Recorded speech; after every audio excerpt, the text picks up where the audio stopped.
5교시 시작 종이 울리기 전 교문을 통과하고 싶었던 소년의 간절한 바람만은 잊지 말아달라고. 안녕하세요. 반갑습니다.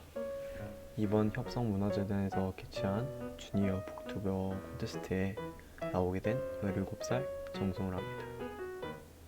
제가 오늘 소개하게 될 책의 제목은 용기 없는 일주일이라는 정은숙 작가의 장편 소설입니다.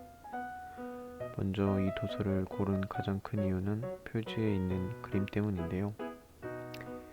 표지를 보게 되면 횡단보도에 서 있는 학생들과 사람들이 걸어갈 그 횡단보도 위에 있는 저 사람 그림 때문인데요. 학생들은 횡단보도 앞에 서 있지만 이 그림에 대해서 아무도 관심을 주지 않고 있고, 위에 있는 검은 봉지를 자세히 보게 되시면 빵과 동전이 떨어져 있는 걸 보고 나였으면 계속 유심히 봤겠지만 이 표지에서는 아무도 관심이 없습니다. 학교가 일상이고 학생인 저에겐 정말 주변에서 자주 보았거나 또 들었던 일일 수 있기 때문에 고르기도 했고, 학교가 일상인 저에겐 좀 더 공감하거나 집중하면서 볼 수 있었던 책인 것 같았습니다. 무엇보다 글 하나하나 읽으면서 그래서 일어난 일들이 머리에서 그려지는 것 같기도 했죠.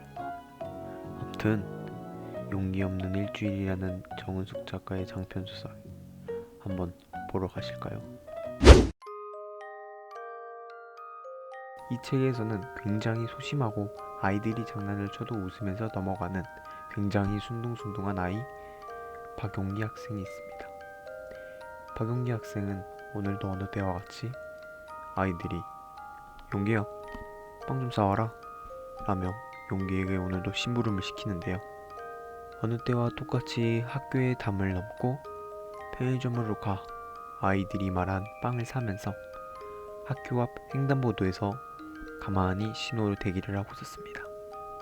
갑자기 용기는 어떤 이유인지는 모르겠지만 갑자기 횡단보도를 뛰어들다가 결국 트럭에 치여 교통사고를 당하게 됩니다. 이렇게 용기가 없는 일주일이 시작됐죠. 용기가 도대체 어떤 이유가 있었기에 또 무슨 일이기에 이렇게 급한 마음으로 뛰어왔을까요?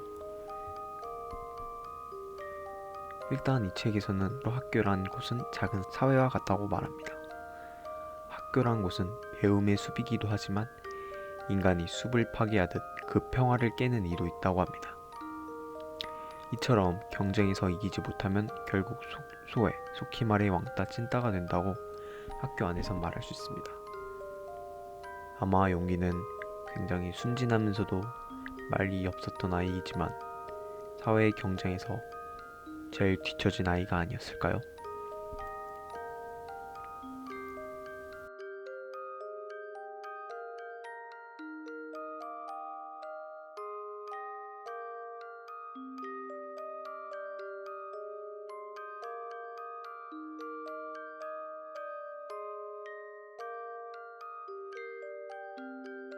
학교 안에선 떠들썩합니다.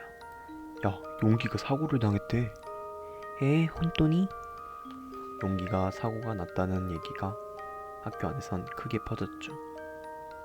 그러면서 아이들 입에서는 야, 허치승이랑 오지열 걔네들 아니야? 걔네 무리가 그런 거잖아 라며 아이들은 허치승과 오지열을 강하게 밀어붙입니다. 다만 아이들이 그렇게 말할 수밖에 없던 이유는 오지열은 용기한테 그날 빵을 사오라 했으며 오지열은 용기에게 헤드락을 걸면서 야 숨막히냐? 아프냐? 라며 용기를 굉장히 괴롭히기도 했죠.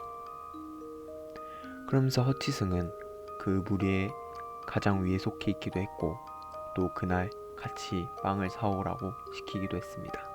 그렇게 용기는 늘 아이들에게 빵 셔틀을 당하면서 결국 횡단보도에서 사고를 당하게 됩니다. 이 장면을 읽고 저는 한 가지를 생각했는데, 일단 시간은 점심시간이라 했습니다. 점심시간이라고 했는데 시간이 별로 남지 않았다고 합니다. 아마 그런 이유였기에 용기가 급한 마음으로 뛰어가지 않았을까요? 똑같이 오지열과 허치승에게 맞을까 봐서요.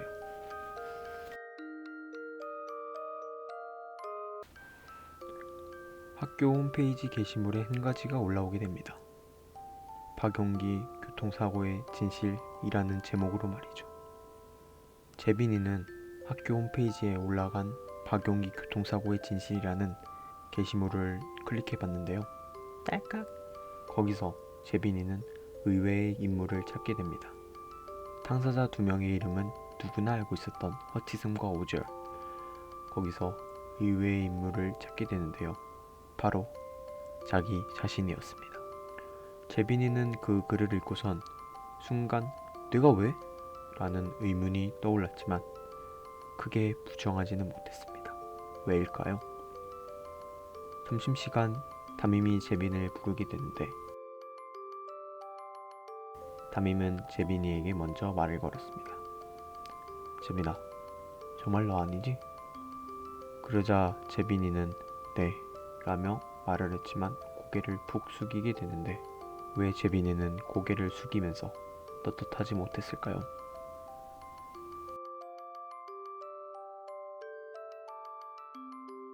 아침 등교 시간, 보미는 등교를 하다 수희 아저씨가 자신을 부르는 것을 듣게 됩니다.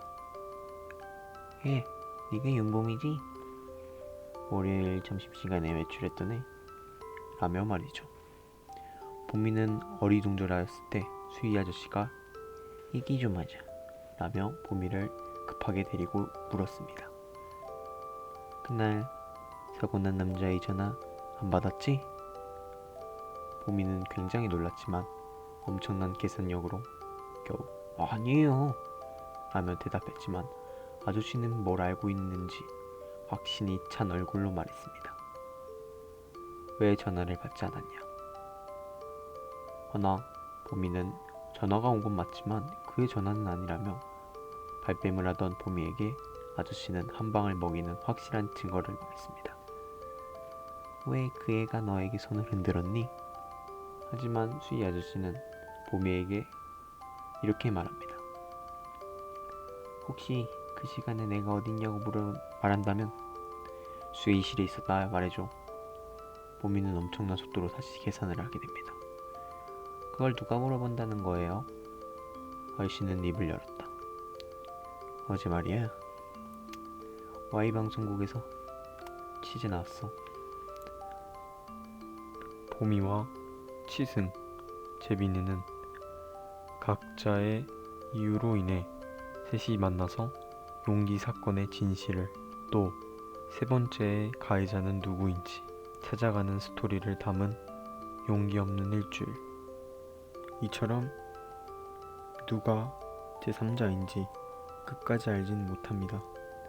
그러나 이 책에서 주는 교훈은 있습니다. 진실은 언제나 보이는 것 너머에 있다. 이 책을 읽으면서 범인보다 먼저 나타나는 가슴 따끔한 비밀들, 우리는 또 우리 주변에는 용기처럼 소외당하면서 피해를 당하고 있는 사람이 있지 않을까요? 또 우리는 알면서도 그 사람들에게 손길을 내밀어주지 않고 있다는 걸 알고 있을까요? 아는 것보단 느끼는 게 많은 용기 없는 일주일 많이 보셨으면 좋겠습니다. 감사합니다.